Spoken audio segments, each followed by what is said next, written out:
زكاتك تدفع عنك البلاء وتحفظ مالك أن أقام. الحمد لله والصلاة والسلام على عباده الذين اصطفاه. Assalamu alaikum wa rahmatullahi wa barakatuh, and welcome to part 7 of the short series on contemporary laws related to zakat. We continue with our discussion of calculating zakat and zakatable assets, and today we will be looking at how to calculate zakat on your share investments. Now, shares are invested in primarily for two reasons. On the one hand, people invest in shares as a share trader. So in this case, the shares would be like the inventory or trading stock for the share trader. And just like we pay zakat on the market value of trading stock, we would pay zakat on the market value of the shares on the zakat date. So a share trader would use the market value of the shares on their zakat valuation date, and they would pay zakat on the market value. Now, of course, this is very easy to obtain nowadays with the online portals. You can get the value of the share on any given date, and you can get the value of your portfolio, the market value at any given date.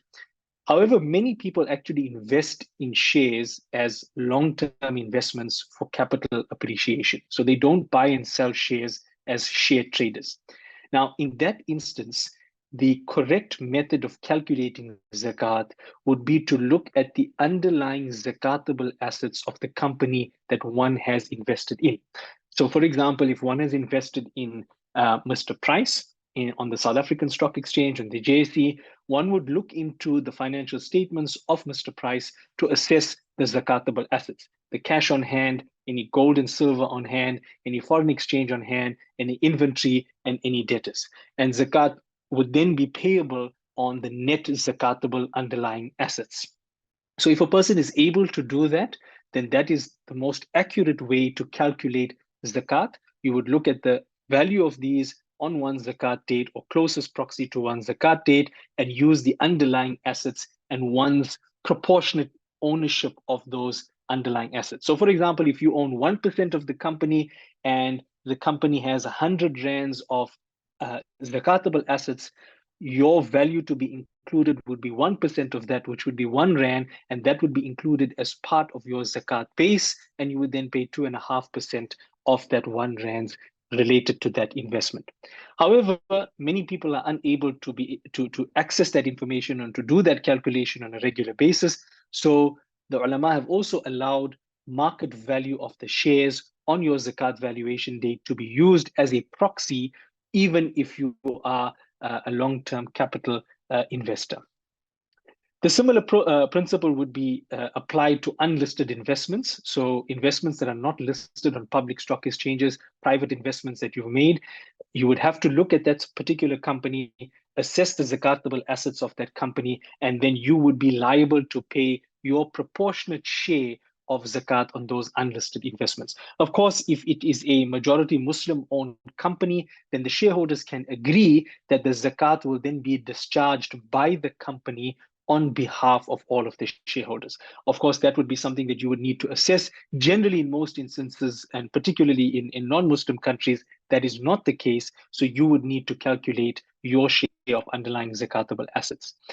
The same would apply to collective investment schemes or unit trusts as we know them in South Africa. Here again, it's a basket of shares that one has invested in.